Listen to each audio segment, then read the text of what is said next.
Produced with the help of the Communist Party of America, the shining sun of freedom. Produced by and funded with help from the Communist Party of America. If you'd like to contribute or learn more about our party, visit www.t.me/CPMAOIST. Chapter 1. The Communist Party. Quote, "The force at the core leading our cause forward is the Chinese Communist Party. The theoretical basis guiding our thinking is Marxism-Leninism." End quote. Opening address at the first session of the First National People's Congress of the People's Republic of China, September 15, 1954.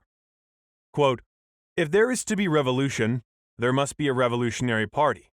Without a revolutionary party, without a party built on the Marxist-Leninist revolutionary theory and in the Marxist-Leninist revolutionary style, it is impossible to lead the working class and the broad masses of the people in defeating imperialism and its running dogs."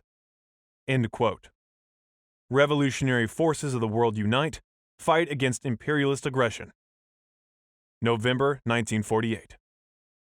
Quote, "Without the efforts of the Chinese Communist Party, without the Chinese Communists as the mainstay of the Chinese people, China can never achieve independence and liberation, or industrialization and the modernization of her agriculture." End quote. On Coalition Government, April 24, 1945. Quote, "The Chinese Communist Party is the core of leadership of the whole Chinese people. Without this core, the cause of socialism cannot be victorious." End quote. Talk at the General Reception for the delegates to the Third National Congress of the New Democratic Youth League of China, May 25, 1957.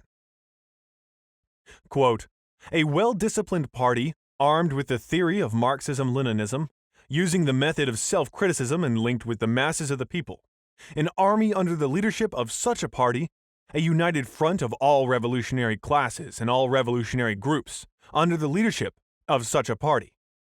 These are the three main weapons with which we have defeated the enemy." End quote.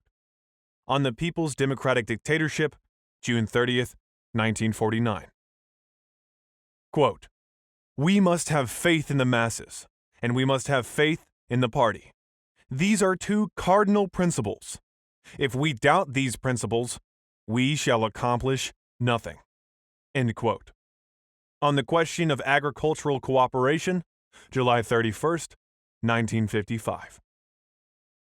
Quote, "Armed with Marxist-Leninist theory and ideology, the Communist Party of China has brought a new style of work to the Chinese people, a style of work which essentially entails integrating theory with practice, forging close links with the masses, and practicing self-criticism."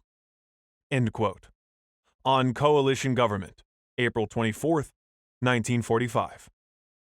Quote, "No political party can possibly lead a great revolutionary movement to victory unless it possesses revolutionary theory and a knowledge of history and has a profound grasp of the practical movement." End quote. The role of the Chinese Communist Party in the National War, October 1938. Quote, "As we used to say, the rectification movement is a widespread movement of Marxist education. Rectification means the whole party studying Marxism through criticism and self-criticism. We can certainly learn more about Marxism in the course of the rectification movement." End quote. Speech at the Chinese Communist Party National Conference on Propaganda Work, March 12, 1957. Quote, "It is an arduous task to ensure a better life for the several hundred million people of China and to build our economically and culturally backward country into a prosperous and powerful one with a high level of culture.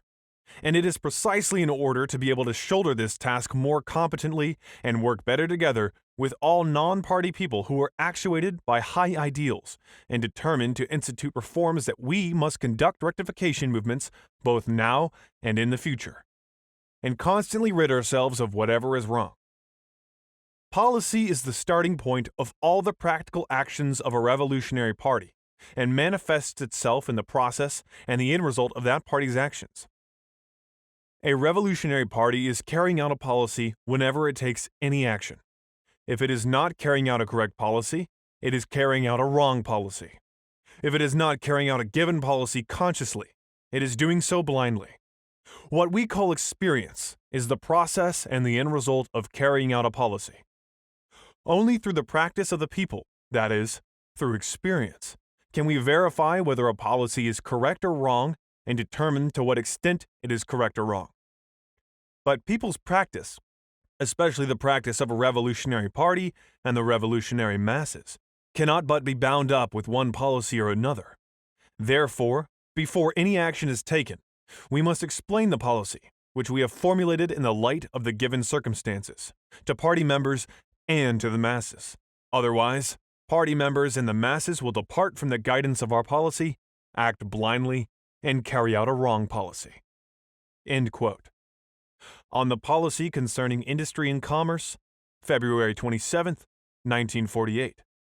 Quote, "Our party has laid down the general line and general policy of the Chinese Revolution, as well as various specific lines for work and specific policies. However, while many comrades remember our party's specific lines for work and specific policies, they often forget its general line and general policy. If we actually forget the party's general line and general policy, then we shall be blind, half-baked, muddle-headed revolutionaries.